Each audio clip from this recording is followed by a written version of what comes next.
Most people have a collection of old possessions that they no longer use stored in the attics of their homes. We've bought newer items to replace that old stuff, or we just outgrew them to a point where they're not useful anymore. Beyond sentimental value, most of the objects we keep are pretty much worthless, but now and then some of these objects that we call junk turn out to be highly valuable treasures. Mike, Wolfe, and Frank Fritz are professional antique collectors and are also the host to a popular TV show, American Pickers, from the History Channel. They spend their time traveling across the United States in search of elusive treasures that are worth a ton of money. Well, as they were digging their way on a cluttered loft in Michigan, they found something of extreme value hiding in plain sight. Most of the treasures that they've found come out of ordinary garages and attics. They know that fortunes can be hiding in the most unassuming places. So when they heard about a house in Michigan that needed some raiding, they jumped at the chance of finding new treasures. Since the show first aired in 2010, both collectors have visited tens of houses that were the resting places for some incredible antiques. However, not every home becomes a fortune. In some cases, the hosts have ended up losing thousands of dollars on a deal that went south for them. Once, the duo lost about $8,000 on a train set that turned out to be fake. One of the biggest lessons that Mike and Frank have learned over the years traveling across the country and raiding houses, garages, and storerooms is that looks can be deceiving. Sometimes they got items they thought were worth a fortune when the article was junk, and vice versa. During one of their trips in 2016, Mike and Frank received a tip about a house in Michigan that supposedly contained a plethora of antiques and old stuff that was waiting to be raided. The hosts immediately called Brian, the owner of the house, who gladly welcomed them over. Frank and Mike were completely shocked the moment they walked into Brian's loft. There were unending stacks of boxes in the space. Their excitement was too big to contain. There were much more things in the house than they had anticipated. Both men had a lot of work on their hands, and as fun as their job was, they still had to do an enormous amount of effort to comb through every one of the items in the space.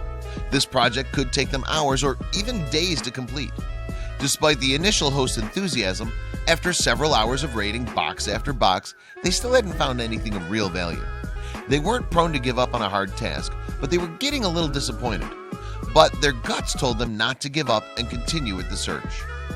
Even though the house contained dozens of boxes, Mike was mysteriously drawn to one corner of the house particularly. Through the years, Mike had learned to trust his instincts. It was like they'd taken over and were guiding him where to look. While Mike continued to focus on his corner, Frank let out a cry of excitement.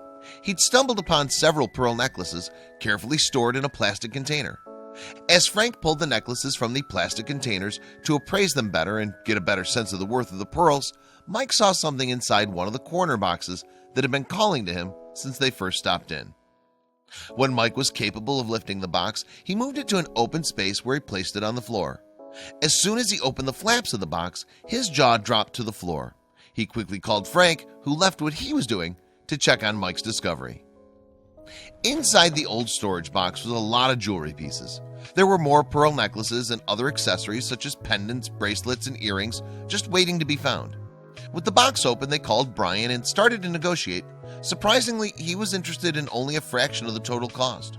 He sold the box of jewels to Frank and Mike for just $50. Brian had no problem at all selling the contents of the box to Mike and Frank for such a low price. After all, those items were only junk to him, and in his opinion, they were taking up too much storage space that he needed. Mike and Frank revealed on the show that if they cleaned all the pieces and put them on auction, the duo could make up to $500 cash. While this deal was a really good one, as they left with a revenue of 90% over their cost, it was nothing close to other fortunes they'd made. In one occasion, the host paid $700 for some old carnival banners that were appraised and then sold for an astounding sum of $5,000. Both men gave enormous thanks to Brian for the good deal he gave them. Excitedly, the man shook hands and headed out. Mike and Frank went straight to get their newly acquired jewelry appraised. Their experience surely proves the saying that one man's trash is another man's treasure.